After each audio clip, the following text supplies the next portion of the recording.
৯ মাস আগে epidural steroid injection দেওয়ার পর এখন ইসমাইল ভাই কেমন আছেন? আপনার বাড়ি কোথায়? আমার বাড়ি স্যার বালুকা ময়মনসিংহ। আচ্ছা, আপনি কি কাজ করেন? আমি টিচার, শিক্ষক। এখনো আছেন? আছি শিক্ষক আছে। কিসে হাই স্কুল নাকি? High school sir. হ্যাঁ? হাই স্কুল কালসি ইসলাম উচ্চ বিদ্যালয়। ও। গণিতের আচ্ছা, আপনি এই যে ৯ মাস আগে আমার কাছে আসছিলেন, তারপরে আর আসলেন না কেন? আরে করে আসছিলাম নভেম্বরের 2 তারিখ। তখন? এখন ভালো আছেন পুরো? হ্যাঁ, ভালো আছি। ইনজেকশন কতবার দেওয়া হয়েছিল এপিডুরাল? একবার স্যার। ৯ মাস আগে কেমন ছিলেন যে এবং 9 মাস আগে স্যার আমি সিরিয়াস অবস্থা ছিলাম। আমি স্কুল থেকে 1 মাস মানে পুরা সরিয়ে নিয়েছি। আমি মানে স্কুলে যাইতে পারতাম না। ক্লাস করতে পারতাম না। বিল্ডিংয়ে ওঠাও সম্ভব ছিল না। আমার চলাফেরা খুবই কষ্ট ছিল। আমার কোমরটা পুরা বাঁকা হয়ে গেছিল। আমি সোজা হয়ে দাঁড়াইতে পারতাম না। তারপরে স্যার আপনার ওই যে ভিডিও দেখলাম। না, এর আগে আমি একজন এর আগে আপনি ডাক্তার দেখাইছিলেন কিন্তু কোনো ডাক্তারের নাম বলার দরকার নেই। কত ডাক্তার দেখাইছিলেন? আমার মনে হয় স্যার ওই 6 নাম্বার ডাক্তার আপনার স্যার, আমি ফাইনাল হয়েছে। তার মানে আরো ৫ জন ডাক্তার দেখিয়েছিলেন বা লাস্টে সবাই অপারেশন বলেছিল? সবাই আমি অপারেশন। অপারেশন বলেছিলাম, এই তো? আপনিও বলছিলেন সবাই অপারেশন বলছে।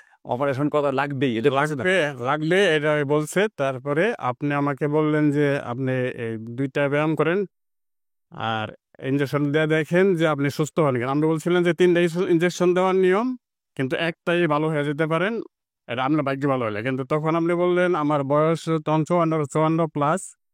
এদিক দিয়ে আমার আবার শ্বাসকষ্ট ছিল, কিডনিতেও পয়েন্ট সমস্যা ছিল।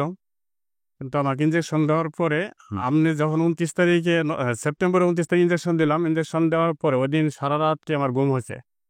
সকালেও আমি ঘুমের জন্য আমি ওয়াশরুমে গেছি। ঘুমের জন্য আমি ওয়াশরুম থেকে নিচেও পড়ে গেছিলাম। আমার মনে দুনিয়ার খেয়াল ছিল না। তারপরে আমি সজাগ হওয়ার পরে আমি পুরাপুরি সুস্থ, এই যে সুস্থ হয়েছি আল্লাহর রহমতে। এরপরে একটু ব্যথা ছিল স্যার। পরে আপনার সাথে আমি আবার নভেম্বরের 2 তারিখে দেখা করতে আসছিলাম। কেন দেখা করতে আসলেন আবার? একটু ব্যথা লাগতো আর কি, মানে আর কোনো ইনজেকশন দেওয়া হয় না? না, ইনজেকশন দেওয়া হয়েছে। আমি কি বলেছিলাম, যদি ১০০ ভাগের মধ্যে ৭০ ভাগ ভালো হয়ে যায় তাহলে আর দরকার নাই, এরকম বলেছিলাম? হ্যাঁ বলছেন, জি স্যার। তার মানে আমরা অযথা কোনো ইনজেকশন দেই না। দেন নাই। ওকে, তাহলে আপনি আলহামদুলিল্লাহ এখন ভালো আছেন। এখন এখন আর অপারেশন নাই, পিএলআইডিও নাই, আগের মতো জীবন, সুস্থ জীবন। কেমন লাগে এখনকার জীবন? ভালো স্যার। এখন কি আপনি হাঁটাহাঁটি করেন বা আমি 6 তলায় যা ক্লাস করি স্যার। আমার স্কুল 6 কোনো লেখাপড়া হচ্ছে না? না স্যার, 5 তলা 6 তলায় ক্লাস করি আমি। ঠিক আছে। আমি স্যার আল্লাহর রহমতে আপনার চিকিৎসায় আমি সুস্থ আছি। এখন আমার সাথে যাদের পরিচয় হয় আপনার থেকে না বলি, এই যে আমার এই কিছুদিন আগে একটু শুনে নেই ভিডিও। কিছুদিন আগে আমার এক আত্মীয় হ্যাঁ।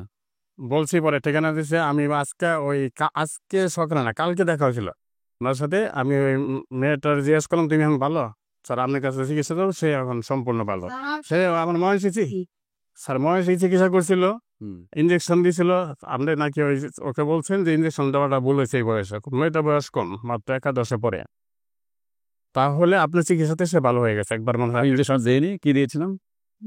ব্যায়াম দিয়েছে, ব্যায়াম দিয়েছিলাম। আরো কিছু হয়তো ওষুধ দিচ্ছে। ঠিক আছে, আলহামদুলিল্লাহ ভালো। আপনার কোনো কিছু বলার আছে দর্শকদের উদ্দেশ্যে? হ্যাঁ, আমি শিক্ষক। আমি স্যারের চিকিৎসায়, স্যারের আচরণে, স্যারের ব্যবহারে, স্যারের কথাতেই আমি মনে হচ্ছে ভালো হয়ে গেছি এবং আমি এখন ভালো।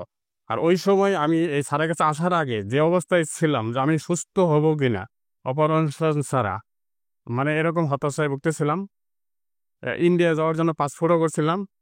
কিন্তু এই যে 2024 সালের সেপ্টেম্বরের 29 তারিখে স্যারের কাছে ইনজেকশন দিলাম। আজকে হচ্ছে 2025 সালের 14ই জুন। আমি সুস্থ আছি। আমার ওয়াইফ একটু পায়ে সামান্য সমস্যার কারণে আমি স্যারের কাছে নিয়ে আসি। এবং আপনার কি এই পিএলআইডি সম্বন্ধে কোনো মতামত আছে যে এই রোগটা বিষয়ে, যে অপারেশন বিষয়ে? না, হ্যাঁ আচ্ছা, অপারেশনে অনেক ডাক্তার, ওই যে বিভিন্ন ডাক্তারের কাছে গেছে। আমি বলতে চাই যে ডাক্তার কথা বাদ দিলাম, আপনার কি মনে হয় যে অপারেশন ছাড়াও ভালো হওয়া অপারেশন ভালো হওয়া সম্ভব? 100-তে 100, 100% ভালো হওয়া সম্ভব অপারেশন ছাড়া, যদি ডায়াগনোসিস প্রপার হয় এবং মানে যদি ইনজেকশন দেওয়ার মতো হয়। ইনজেকশন আর কিছু এক্সারসাইজ করলে সিম্পল। সবার হলে হয়তো হয় না, কারো অনেক বেশি ডিসপ্রোলাপস থাকে এবং বয়স কম অবস্থায় যদি এরকম হয় তখন আমরা অনেক সময় অপারেশনের কথা বলি।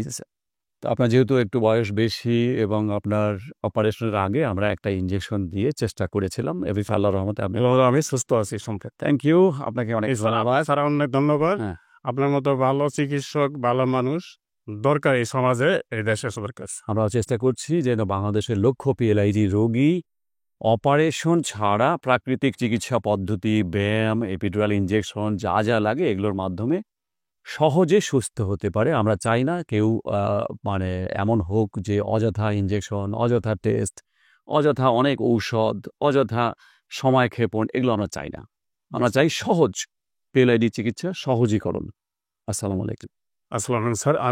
আমার যদি কেউ পরিচিত হয় বা আমার আশেপাশে কেউ এরকম সমস্যা থাকে স্যার, আমি আপনার নাম বলি এবং আপনার আচরণে, ব্যবহারে, চিকিৎসায় আমি সব দিক দিয়ে স্যার 100% সন্তুষ্ট। ধন্যবাদ স্যার। আসসালামু আলাইকুম।